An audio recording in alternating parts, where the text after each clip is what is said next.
Desi. Oh iya, hari ini aku bawa buku ini.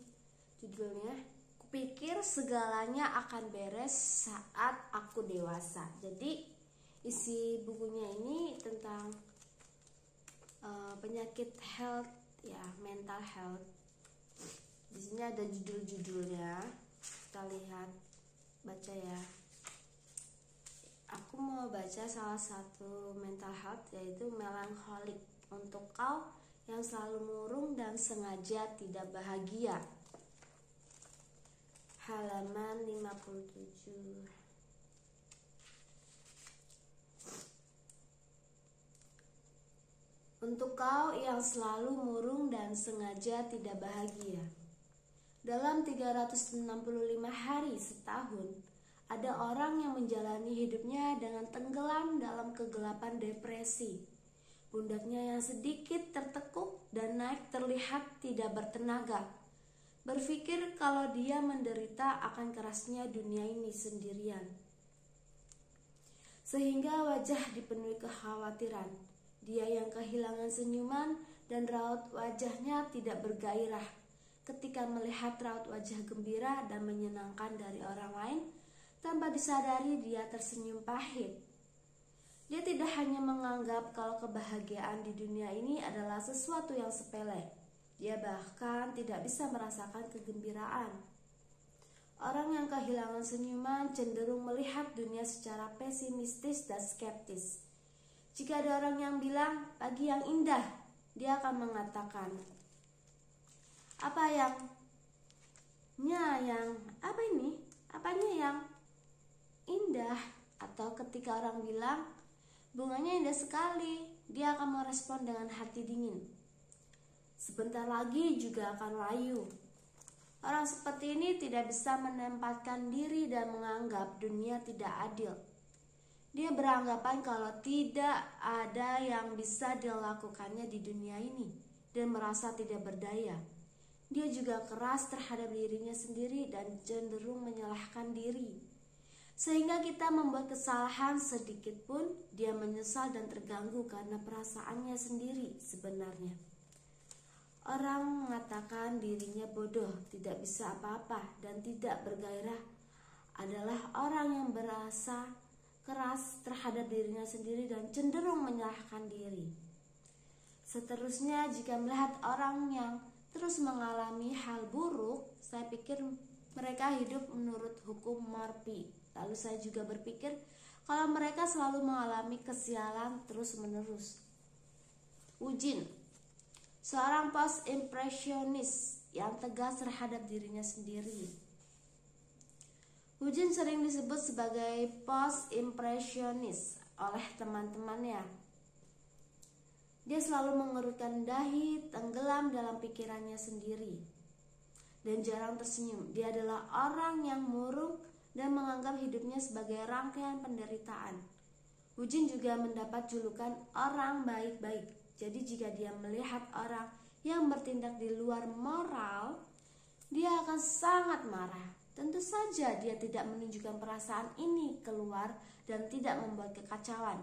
Dia hanya mengatakan hal pesimistis seperti, manusia itu memang egois dan dunia itu tidak menggairahkan. Eugene memiliki rasa tanggung jawab yang tinggi dan mengerjakan pekerjaan yang dilimpahkan padanya dengan rajin. Tapi dia tidak merasa bersemangat dan senang melakukannya. Ini karena dia tidak bisa menolak permintaan orang lain dan hampir selalu mengabulkannya. Sedangkan dia sendiri beranggapan dirinya tidak mengetahui apapun dan tidak bergairah. Kemudian jika dia melakukan kesalahan sedikit saja, dia akan sangat menyesal dan menyalahkan dirinya sendiri, serta berpikir dia adalah orang bodoh. Setahun yang lalu, Eugene menjalin hubungan dengan kekasihnya. Kekasihnya yang ditemuinya di kegiatan sukarela itu sangat ceria dan supel. Dia menyukai sifat Eugene yang sangat bertanggung jawab dan pendiam. Jadi dia mendekati Eugene terlebih dahulu. Sedangkan Eugene juga menyukainya. Namun dia tidak tahu kenapa wanita itu menyukai pria sepertinya. dan dia curiga si wanita hanya penasaran padanya sehingga wanita itu marah. Wanita itu ingin mengubah sifat Wujin yang terlihat murung dan kesepian menjadi ceria. Karena itu, dia berusaha membuat perayaan kecil serta memperlihatkan rasa sayangnya secara sederhana. Namun reaksi Wujin hanya tersenyum kecil dan tidak terlihat senang atau menyukainya. Melihat reaksi dingin Wujin padanya, wanita itu akhirnya lelah dan memutuskan untuk berpisah dengannya. Aku adalah orang yang tidak pantas untuk dicintai, karena itu pacar kau pun meninggalkanku. Aku tidak tahu kenapa orang yang tidak berguna sepertiku bisa menjalani hidup di dunia ini. Semuanya terasa hampa.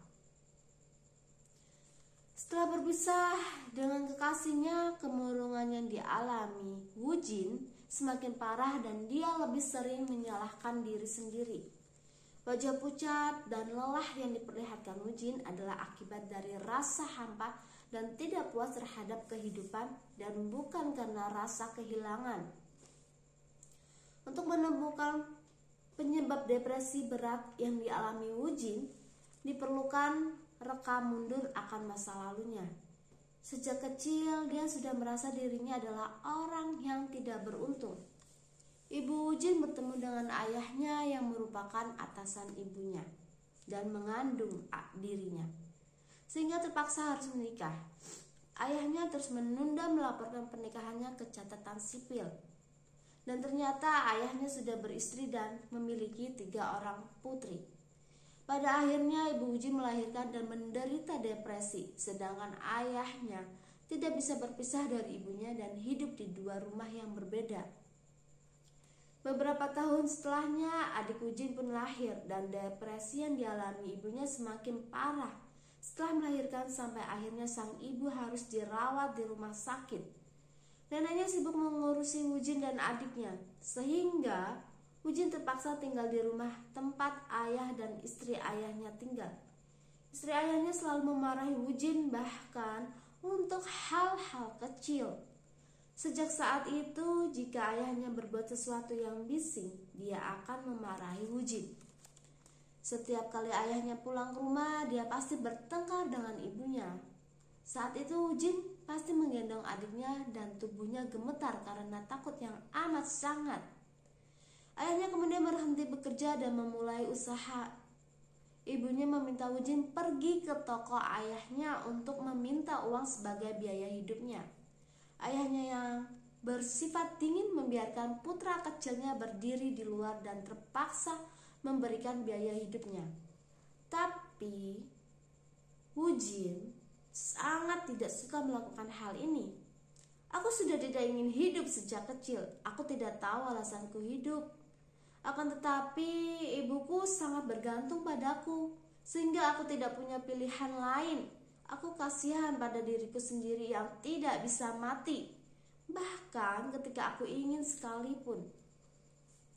Sejak kecil dia menganggap hal yang terjadi di dunia ini sebagai sesuatu yang membosankan, lucu, dan dia berpikir apakah hidup memiliki nilai. Setiap hari dia merasa hidup di neraka, sehingga dia sangat ingin meninggalkan dunia ini. Akan tetapi dia juga merasa bersalah pada ibunya yang harus menikah dengan ayahnya dan hidup secara menyedihkan karena dirinya. Oleh karena itu, dia belajar dengan rajin dan menjadi murid teladan. Karena rasa bersalah dan tanggung jawab terhadap ibunya, dia berusaha keras untuk menjalani hidup, tapi dalam hati dia merasa hampa karena tidak menemukan alasan untuk hidup.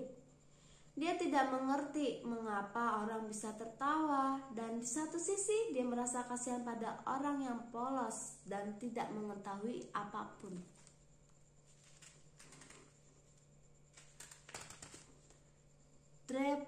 Depressive personality yang disebabkan kehidupan traumatis. Kehidupan Wujin dapat dijadikan contoh depressive personality.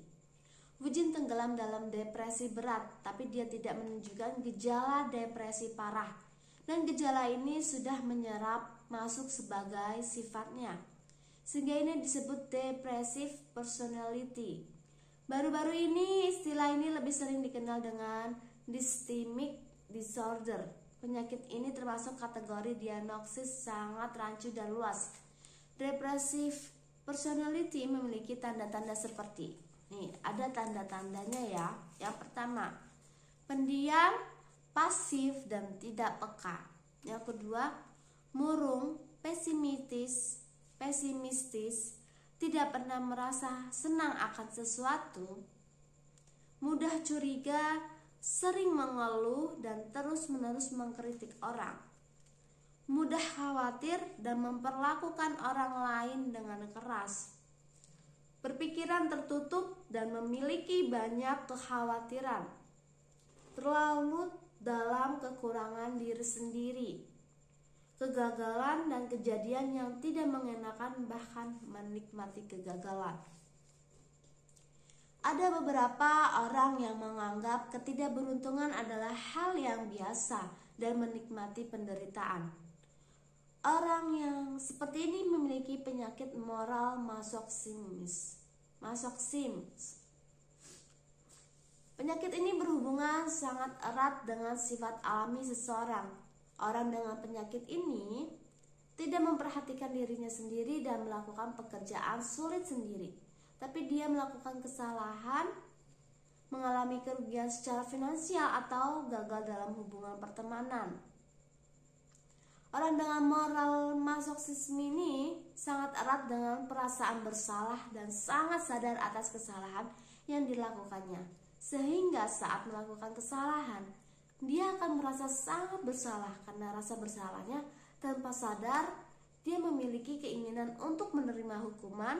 Dia merasa karena dirinya tuh bersalah, dia harus menerima hukuman yang pedih dan menyakitkan.